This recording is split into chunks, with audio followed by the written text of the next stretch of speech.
Hola chicas y chicos de séptimo año, espero que se encuentren muy bien junto a sus familias, que se estén cuidando, que es lo más importante, y por qué no, organizar su día en base a las actividades que el colegio está proponiendo para que puedan responder los desafíos y actividades de aprendizaje. Mientras tanto, nosotros y nosotras vamos a continuar con la unidad uno, que es complementario a todo lo que el colegio está entregando. Habíamos comenzado esta unidad con la clase uno que se llamaba Prehistoria y Ser Humano. Vamos a recordar esa clase. Habíamos dicho que la prehistoria estaba dividida en dos etapas, la edad de piedra y la edad de los metales, y que estos recursos naturales o materias primas se iban a involucrar en la vida y evolución de los homínidos. Por lo tanto, va a ocurrir una serie de cambios, transformaciones, descubrimientos, muchos de ellos espontáneos, que van a impactar en la calidad de vida y en la organización de las primeras sociedades de la prehistoria. También habíamos hablado de que el ser humano era un factor importante de definir y por lo tanto citamos a algunos pensadores, estudiosos, sociólogos sobre el ser humano y todos tenían respuestas distintas de qué era el ser humano. Y eso fue lo interesante, ya que el propósito de esta unidad sobre todo busca que ustedes se puedan cuestionar y crear respuestas en base a los contenidos que nosotros le estamos presentando. Y desde aquí en adelante y sobre todo con esta clase ustedes puedan construir su respuesta de manera personal. ¿Ok? Así que avanzamos y nos vamos a enfocar en esta segunda clase que tiene dos grandes temas, evolución y desplazamientos migratorios, los cuales vamos a conocer a través de este objetivo. ¿Qué dice? Conocer las principales etapas y factores del proceso de hominización. Este proceso de hominización lo vamos a entender como aparece en la imagen y en el texto. El texto dice, proceso a través del que los homínidos adquieren características que logran diferenciarse del resto de los primates. Es decir, cuando hablamos de homínidos hablamos de los prehumanos, que son todos estos grupos de homínidos que van a aparecer desde el origen del primate. Es decir, hablamos de la teoría de que el ser humano viene desde el mono y que logra evolucionar tanto en aspectos biológicos, físicos, como en aspectos culturales del desarrollo del pensamiento. ¿Ok? Así que avanzamos. Les quise poner esta imagen para que puedan comprender cómo el estudio que vamos a hacer o el trabajo que vamos a hacer con respecto al proceso de humanización es ínfimo en comparación con la historia de la Tierra. La historia de la Tierra yo se las presento aquí en 24 horas. Bien, si se dan cuenta que a las 00 que comienza la formación de la Tierra y va avanzando el reloj y llegamos a la hora 15, recién hay indicios de vida con las primeras células eucariontes, luego ya a las 21 horas aparecen las primeras plantas terrestres y así sucesivamente hasta llegar al proceso de humanización que es el que hoy día estamos estudiando en esta clase, que se da a las 23:59, es decir, un minuto antes de que terminen las 24 horas. Ahora recordemos que la Tierra tiene todo este periodo de forma paralela. No quiere decir que a las 15 horas la Tierra dejó de crear, de evolucionar, de transformarse, sino que lo hizo de forma paralela con la aparición de los primeros indicios de vida hasta la evolución del ser humano, que es este rojito que está en el medio que dura un minuto. Y para ser más específico, algunos investigadores hablan de que dura en comparación con los 24 horas 1,8 segundos la historia que vamos a ver en esta clase, que es el proceso de hominización. ¿Eso qué significa? Que somos un granito de arena en comparación con la historia de la Tierra. Aquí tenemos una diapositiva que habla sobre el proceso de hominización que tiene 4 elementos importantes de destacar, que es una evolución progresiva.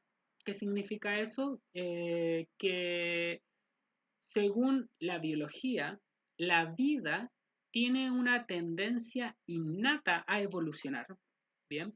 Pero a evolucionar de un modo unilineal. ¿Qué significa eso?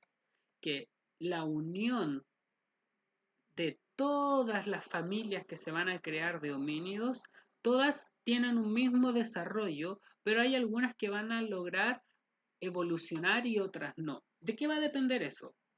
¿De qué va a depender que nosotros y nosotras podamos ser parte de la evolución y trascender la adaptación? Bien, la adaptación, adaptarse a los medios, al cambio climático que va a ocurrir en la época, adaptarse a la sobrevivencia, ya que vamos a ser atacados por varios otros animales más salvajes. Entonces, vamos a tener las herramientas, vamos a tener las formas o los métodos de poder adaptarnos y enfrentar estas amenazas. Son las preguntas que permiten la evolución de algunos homínidos. La imagen que ustedes pueden ver en su diapositiva muestra un árbol genealógico. En el fondo, este árbol genealógico representa los 4 elementos que son parte del proceso de hominización.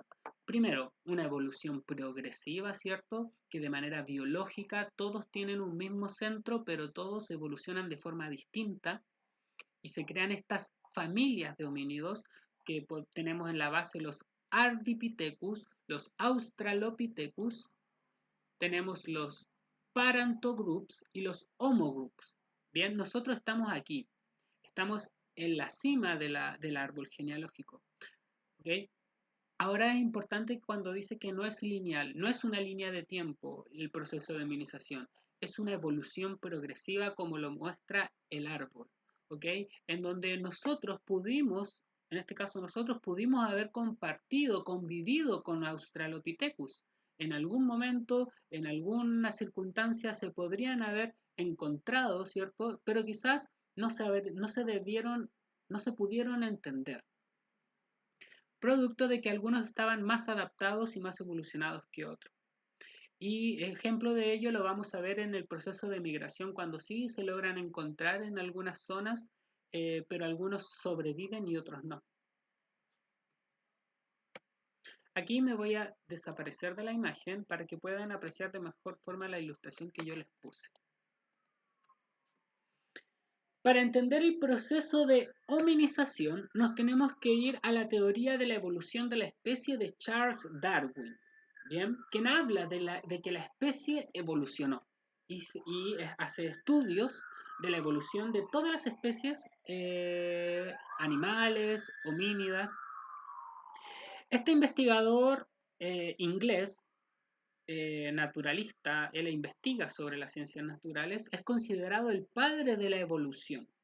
Bien, y el padre de la teoría de la evolución. Y esta teoría se sustenta en 4 factores, que son los que aparecen en el centro de la imagen: reproductoria, variabilidad, selección natural y supervivencia. Vamos a ir explicando una por una. Charles Darwin, cuando habla de la teoría de la evolución de la especie, se refiere a todas las especies, y ejemplo de ello son las que podemos ver en la imagen, con la jirafa, el elefante, los pinzones y los homínidos. Dice que todas las especies evolucionaron, pero que evolucionaron bajo estos 4 términos. Toda especie tiene capacidad de reproducir, ¿bien? Ya que las especies tienden a producir una elevada cantidad de descendientes, es decir, todas las especies que están en la imagen y que conocemos pueden tener hijos. Y que estos descendientes o hijos van a ser todos distintos, ninguno va a ser igual que el otro. Lo podemos ver en la imagen del elefante que va evolucionando, ¿cierto? Y se va adaptando a sus condiciones climáticas y también de sobrevivencia. Ahora se refleja, por ejemplo, en los colmillos del elefante. Algunos tuvieron que eh, ir evolucionando y esto podría haber sido para defenderse, para alimentarse, mientras que otros no lo tienen. porque el medio cambió, por lo tanto, los elefantes se adaptaron al medio, al igual que los homínidos. Entonces, al haber diferentes descendientes, algunos van a estar más aptos que otros para poder seguir evolucionando. Y eso es lo que se refiere con la selección natural. En la descendencia o en los hijos que tienen estas especies, se van a ver enfrentadas a situaciones de supervivencia, en donde los recursos, al ser escasos, se produce una lucha por la supervivencia que permite a los descendientes mejor adaptados poder sobrevivir y reproducirse.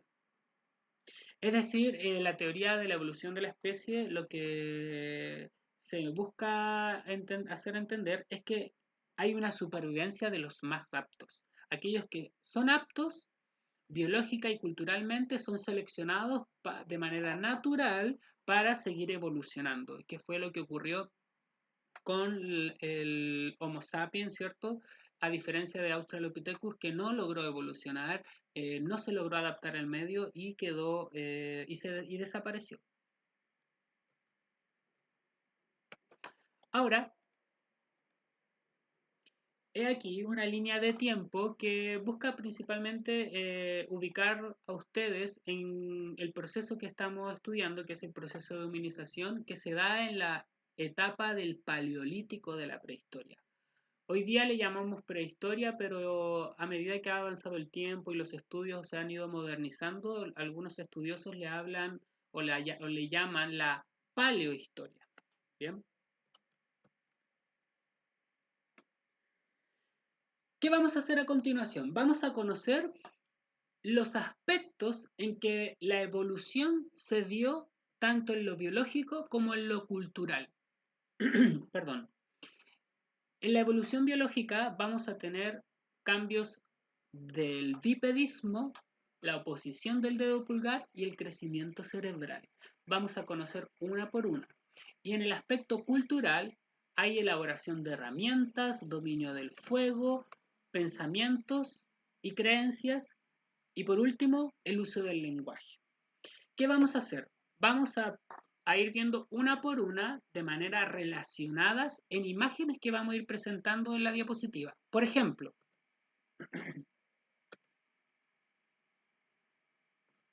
en esta imagen de los aspectos biológicos y culturales, ¿cuáles identifican?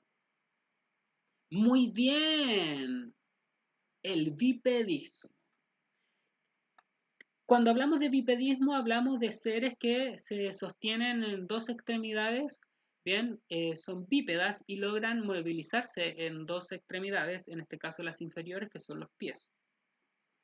Va a ser clave en el bipedismo cuando los homínidos bajan del baobab, que es este árbol de la sabana. Bien, al bajar del árbol, para ir en busca de alimentos, va a haber un cambio en la dieta alimenticia y también un cambio óseo. Lo podemos ver en la imagen del esqueleto de un gorila y el esqueleto de un ser humano.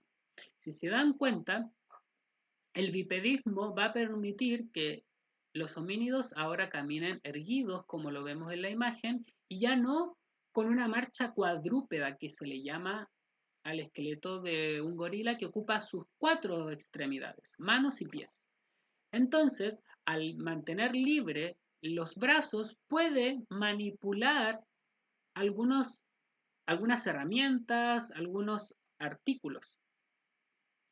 Entonces, los cambios climáticos van a obligar a los homínidos a adaptarse al nuevo paisaje que cambia de la selva a la sabana. Estos cambios climáticos hacen que África sufra algunas modificaciones en su vegetación y por lo tanto ya no van a tener los alimentos en el árbol, sino que van a tener que bajar porque ahora el clima cambió y van a tener que ir en busca de los alimentos y van a ir de forma bajo una marcha bípeda, caminando en dos piernas. ¿Y esto qué va a mejorar? Que haya un cambio en la estructura ósea, permite la liberación de los brazos, se logra descubrir funcionalidades a través del cerebro que son superiores. ¿Por qué? Porque el ser humano, el homínido, al darse cuenta que tiene que ir en busca del alimento, se va a organizar. Estos cazadores recolectores se van a organizar para ir a buscar el alimento. La base del cráneo se inserta en la columna y lo sostiene, y esto mejora su panorama visual. Si se dan cuenta, el cerebro, la cabeza, está sostenida de la columna, pero está colgando. Aquí, al convertirse en bípedo, el cráneo, la cabeza, se sostiene bajo la columna vertebral, ¿bien? Y eso le da mayor fuerza al homínido. Otro elemento que cambia son los pies. Al posicionarse en estas dos extremidades inferiores, logra un mayor equilibrio. Bien, va a ser importante estos dos elementos. Uno, la oposición del pulgar y otro, la elaboración de herramientas. Cuando el ser humano, y me voy a poner la imagen para que poder graficar de mejor forma, se habla de la oposición del pulgar cuando yo puedo tomar cosas. Por ejemplo, puedo, con la técnica de la pinza, que es esta, puedo tomar un artículo y utilizarlo, manipularlo para cocinar, para defenderme. Por lo tanto, va a ser importante la utilización del dedo oponible. Y esto va a despertar en el ser humano una conciencia de su cuerpo. Y también que puede elaborar herramientas, ¿ok? Entonces, cuando hablamos del dedo oponible, por consecuencia, el ser humano es consciente de que puede crear herramientas. Y esta elaboración de herramientas consiste en piedras que se golpeaban entre sí para dar forma a un utensilio. Bien, es un elemento, una técnica básica dos rocas, de golpear dos rocas para darle forma a una roca, ¿cierto? Que sea según la necesidad, que puede ser un cuchillo, que puede ser una cuchara, que puede ser una lanza. Entonces, al ir golpeando la roca, le dan forma a lo que ellos necesitaban en el momento y es una de las primeras técnicas que dan forma a los primeros utensilios. Bien, entonces, avanzamos.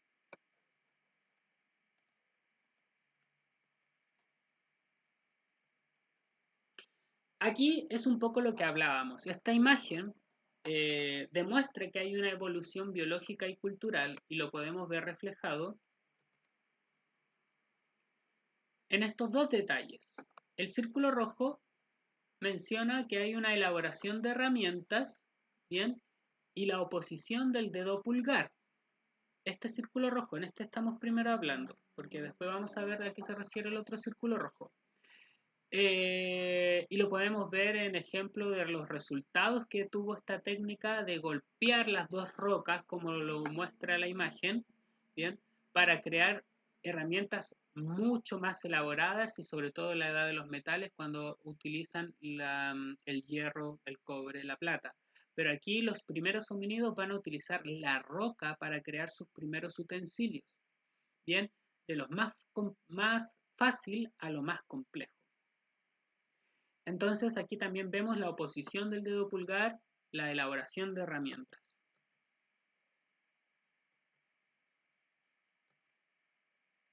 En esta imagen, un tanto ya con más información, vemos que se refleja el bipedismo, que ya lo habíamos explicado, la oposición del dedo pulgar para tomar cierto elemento, en este caso la comida, y poder alimentarse. Y aquí hay un nuevo factor que es el dominio del fuego. Va a ser bastante útil para la evolución biológica y cultural de la hominización.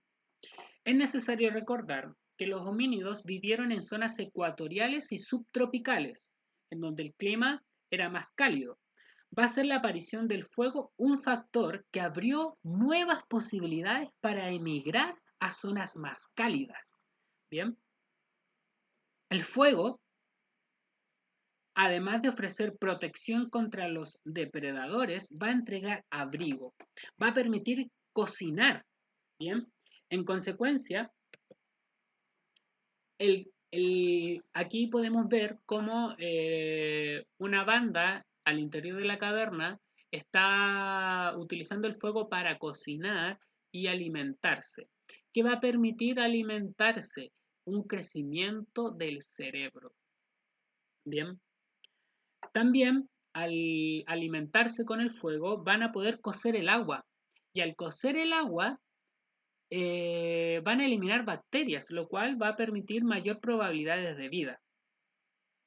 Otro factor importante que genera cambio biológico por el dominio del fuego va a ser la disminución de la mandíbula. Como antes tenían que alimentarse solamente de animales crudos, por ejemplo, mataban a un cocodrilo y lo tenían que cortar con rocas y se lo comían crudo, tenían que aplicar mayor fuerza a la hora de comer o morder. Mientras tanto que con la comida cruda, como lo podemos ver aquí cociendo, ellos van a tener una comida más blanda, una carne más blanda, por lo tanto no van a aplicar tanta fuerza en la mandíbula, lo que a la larga va a generar que disminuya el porte de la mandíbula, pero aumente su capacidad cerebral, que es lo que en gran parte va a ser el motor de los futuros inventos, de las futuras iniciativas y de las futuras sociedades que vamos a ir estudiando a medida que pase la unidad. El crecimiento del cerebro se va a basar principalmente en la corteza cerebral, que va a permitir nuevas funciones que va a ir adquiriendo el homínido a medida que evoluciona. La corteza cerebral, fíjense, es donde ocurre la percepción, la imaginación, el pensamiento, el juicio, la toma de decisiones. Por lo tanto, va a ser clave en la evolución y en la adaptación y sobre todo hacer frente a las futuras amenazas que van a tener los homínidos. Mientras más grande el cerebro, mayor capacidad intelectual, es decir, mayor capacidad de pensamiento, mayor capacidad de respuesta ante situaciones complejas que se van a ver enfrentados los homínidos. Otra imagen que pongo aquí para que podamos identificar algunos elementos biológicos y culturales son el bipedismo, ¿cierto? Que vemos al homínido, que ya es un neandertal, un homo de neandertal. Eh, o un homo sapiens, tenemos que está parado en sus dos extremidades, se sostiene en sus dos extremidades. Están haciendo uso del fuego, bien, para dar luz, bien. Utilizaron de manera ingeniosa el fuego. Tenemos que este círculo grande que acaba de aparecer identifica o se relaciona con tres elementos. Uno, la oposición del dedo pulgar, porque estoy manipulando una herramienta que en este caso sería el pincel, y el pensamiento de creencias. Bien, clave, importante. El pensamiento de creencias se basa principalmente en las expresiones de pinturas en las cavernas, lo que demuestra en ellas testimonio de una impresionante habilidad y poder de imaginación de estos seres humanos. O sea, el cerebro logró que la imaginación se explotara. Las pinturas rupestres giraban la mayoría de las veces en torno a lo animal, como lo podemos ver en la imagen, pero también se encuentran manifestaciones artísticas en lugares recónditos e inaccesibles de las cavernas, las que se relacionan con rituales o ceremonias sagradas. Hablábamos de ritos mortuorios que va a tener Neandertal, va a ser el que va a comenzar con esta idea de los ritos mortuorios, de enterrar a sus muertos, de enterrar a sus familiares con algunos elementos que les pertenecían y que a la larga se van a convertir en la fuente de los futuros estudios de la arqueología y también antropología. Entonces, cuando hablamos de las figuras humanas, nos enfocamos en la que está en la parte inferior de la diapositiva. Las figuras humanas también fue una expresión de la prehistoria, como lo es el caso de la Venus de Willendorf en Austria, que es la imagen que tenemos aquí adelante. Es una estatuilla de piedra caliza pintada en rojo. La mayoría de las estatuas humanas del Paleolítico son predominantemente femeninas. Interesante dato, ya que lo que buscaban era simbolizar la fertilidad. ¿Ok?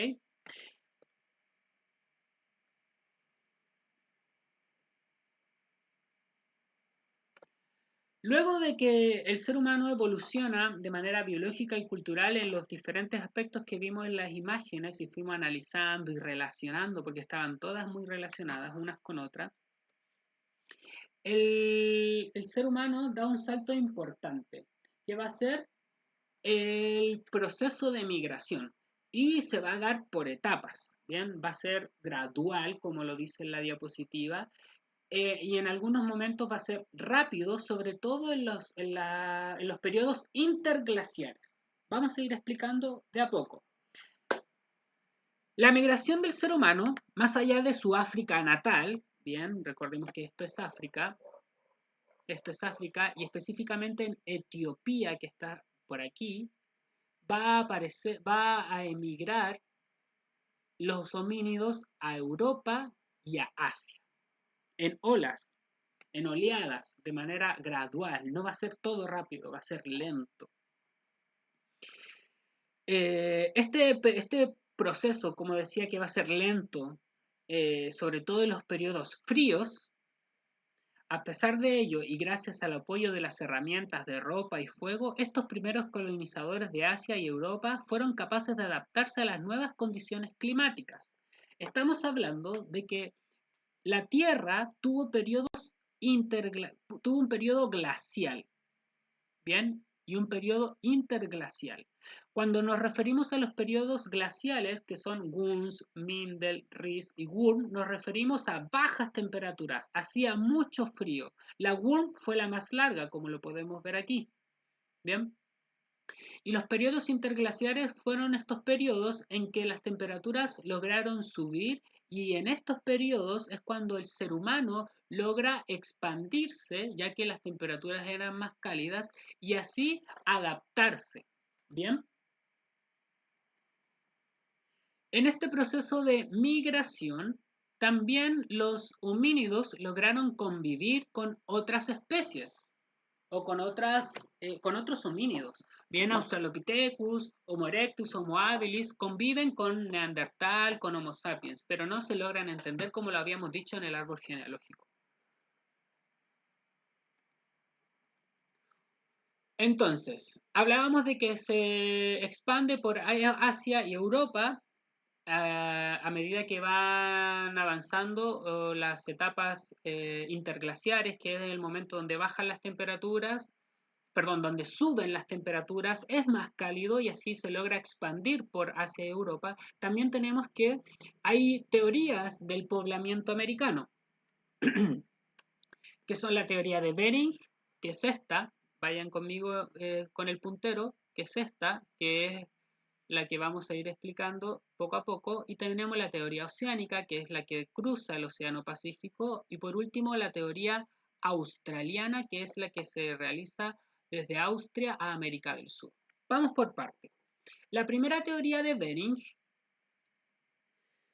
la expone Hardy Clark, quien en compañía de otros científicos acepta esta teoría, ya que plantea que grupos de humanos habrían caminado desde el norte de Asia, desde esto es Asia, aquí estamos en el norte, hasta el norte de América.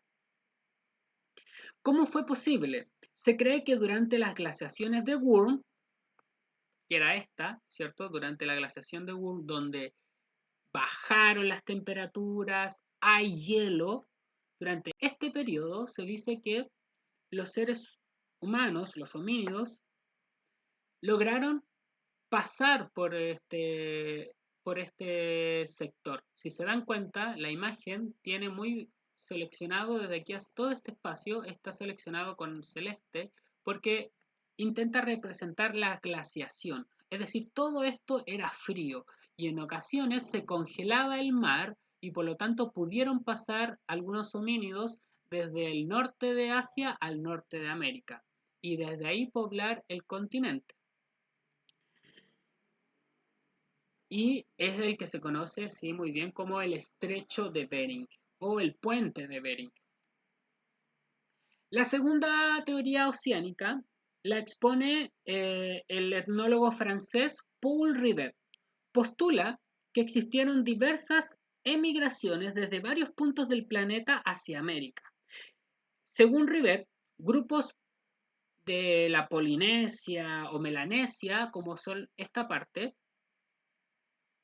habrían llegado a América Central, bien, y se habrían dispersado por el continente, pero se cuestiona esta teoría ya que el método que habían utilizado son balsas, pero para cruzar todo el Océano Pacífico era imposible cruzarlo en balsas tan básicas, sobre todo en una época en donde la Tierra estaba teniendo transformaciones y cambios.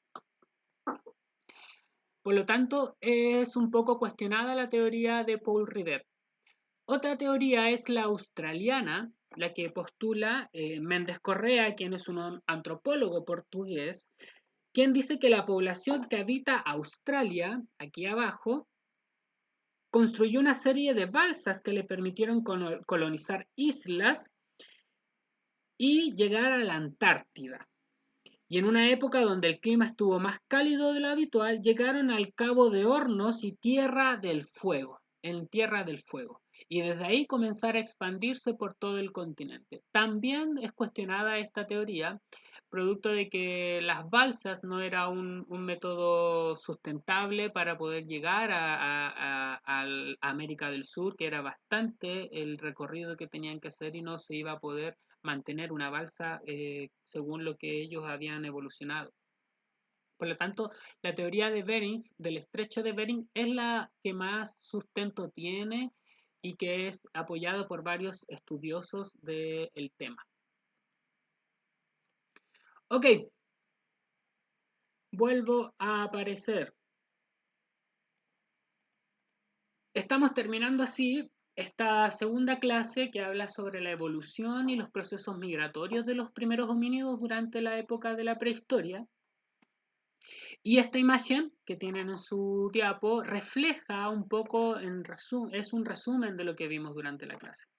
Tenemos aquí la evolución progresiva de los homínidos desde el primero Australopithecus, bien, se pone bípedo, se pone de manera erguida, comienza a caminar en sus dos extremidades, bien, comienza a utilizar, a comer carne cocida y eso posibilita el crecimiento del cerebro, como lo podemos ver aquí, la corteza cerebral, lo que permite que la motricidad fina sea mejor, una mayor manipulación de las herramientas, una forma de pensar que les va a dar la alimentación de la carne y así responder a ciertas necesidades, como lo podemos ver en esta imagen que representa la expansión en la Tierra hasta llegar a Asia y a Europa, como también de algunos vestigios culturales, las primeras chozas, el uso y dominio del fuego, la elaboración de herramientas más complejas, hasta llegar a la expresión del arte. Bien, que eso ya es una habilidad de la imaginación que le permitió todo lo sucedido anteriormente para llegar a estas habilidades de la corteza cerebral.